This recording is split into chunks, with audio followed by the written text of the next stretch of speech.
오늘도 주 하나님께서 여러분들의 삶 가운데 놀라운 길을 여시고 여러분들은 주님과 함께 승리자가 되시기를 원합니다. 오늘 67쪽에서 봅니다. 바울, 바리새인 예배자. 여러분, 바울은 당시 최고 가문의 사람입니다. 히브리인 중에 히브리인. 이 얘기는 정통 유대인이라는 얘기입니다.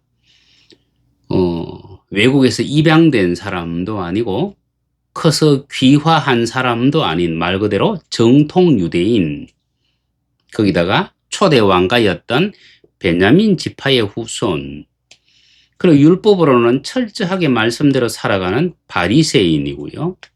학벌로는 가말리엘의 제자이고 동시에 그의 신분은 공회원입니다. 이런 모든 것이 다 자랑거리예요. 평민들이 봤을 때는 이 가운데 하나만 가지고 있어도 자랑거리였는데 바울은 이걸 다 가지고 있습니다. 여러분, 가말리엘은 앞서 제가 한번 설명드렸습니다만 당시 유대인들이 가장 존경하는 랍비 힐렐의 손자이고요. 그의 아버지는 요셉과 마리아가 아기 예수님을 품에 안고 성전에 갔을 때 아기 예수님을 안고 하나님을 찬양했던 시몬입니다. 그래서 바울의 스승 가말리엘은 할아버지 힐렐의 지성, 그리고 성경에서 의롭고 경건한 사람이라고 표현했던 시몬의 영성을 모두 소유하고 있는 사람. 그래서 바울의 입장에서 보면 가말리엘의 제자인 것만으로도 자랑스러워해야 될 정도. 그러나 하나님은 아무리 탁월한 지성과 영성을 가진 사람이라도 필요에 따른 훈련을 통과하지 않으면 하나님 사용하지 않으십니다. 하나님께서 사무엘을 시켜서 다윗에게 기름을 붓고 난 뒤에 내 마음에 합한 자라고 말씀하셨는데 그렇게 말씀하셨다고 해서 훈련이 면제된 것은 아니에요. 왜냐하면 하나님의 마음에 합한 자라는 말씀은요, 하나님의 마음을 닮아가서 정말 하나님의 마음을 소유할 수 있는 그 책임이 본인에게 주어져 있기 때문입니다. 그래서 하나님의 훈련에서는 열애가 있을 수 없습니다. 바울이 바리새인으로서 율법에 얼마나 충실을 했겠습니까? 바리새인들은 구약의 율법을 613가지의 조항으로 나누었습니다. 그리고 철저하게 지켰습니다. 그리고 하루에 3번씩 기도했습니다. 오경을 외우고 율법의 의로는 흠이 없었습니다.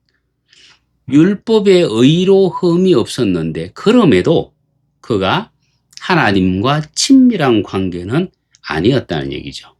여러분, 하나님과 친밀한 관계였으면 예수님이 이 땅에 오셨을 때, 사역을 시작했을 때 가장 먼저 예수님의 제자가 되었어야죠. 하나님과 친밀한 관계였으면 서대반을 쳐 죽이지 않았어야죠. 그런데 그렇게 모세오경을 외우고 율법의 의로는 흠이 없는 그였지만은 자기 율법의 지식으로 서대반을 쳐 죽이잖아요. 그리고 믿는 자들을 핍박하잖아요. 여러분, 내가 가지고 있는 내 지성은 나를 들춰내요. 나의 옳음을 주장해요. 나의 특출함을 자랑합니다. 그런데 우리는 자랑할 것이 하나님밖에 없잖아요. 그럼 결국 우리의 지성은 손봐야 된다는 얘기죠. 바울은 다메섹으로 가는 길에 주님을 만났습니다. 주님께서 택한 그릇이었습니다. 주님이 택한 그릇인데 이 택한 그릇은 아직은 뭐요? 바울 속에 감추어져 있는 거예요. 그럼 이것이 주 하나님이 사용하시는 그릇이 되려고 하면 바울이 깨어져야만 되는 거예요. 그래야만 하나님의 손에 잡힌 그릇이 되는 겁니다. 주님은 바울을 그냥 사용하지 아니하셨어요. 그가 가지고 있는 최고의 지성이라는 그 어떤 지식, 율법을 많이 안다는 그 특출함, 근데 그 모든 것을 하나님은 다 새롭게 하시더라고요. 주님이 사용하기에 가장 알맞는 용도로 하나님이 변화시키십니다. 그래서 아라비아 광야에서 3년, 다소에서 10년, 그렇게 13년 동안 침묵 속에서 훈련되어지고 그는 준비되어졌습니다.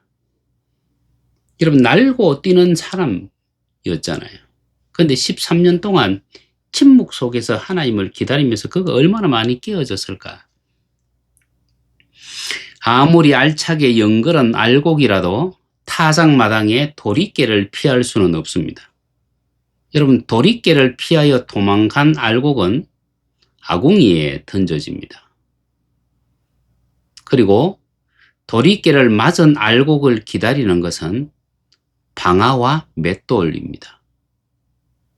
그런데 방아와 맷돌을 벗어난 알곡은 짐승의 먹이가 되고요. 방아와 맷돌을 통과한 알곡은 가루가 되어져서 주인의 떡상에 올라갑니다. 하나님께서 우리를 험량하시는 곳은 바로 어디냐 하면 바로 이 성소에 있는 진설병, 이 떡상입니다.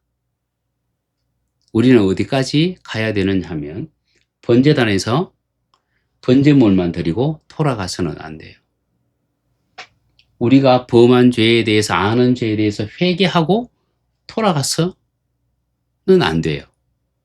그 다음 우리는 성소 안으로 들어가야만 합니다. 이 성소 안으로 들어가기 위해서는 우리는 분명히 깨어져야 돼요. 원래의 그 온전한 형태를 가지고 이 성소 안으로 들어간 존재는 없습니다. 여러분, 곡식은 깨어져서 진설병이 되어져야 되고요. 기름은 껍질이 깨어지고 짓눌려서 기름을 뽑아내야 되고요. 향료는 찢어지고 깨어지고 역시 가루가 되어야만 했습니다. 그래서 우리는 우리의 혼적인 자아, 우리의 생각, 이 모든 것을 깨트려서 결국은 어디까지 가느냐 하면 바로 이 향단까지 갈 수 있어야 문을 열고 기다리시는 하나님을 우리가 만날 수 있습니다.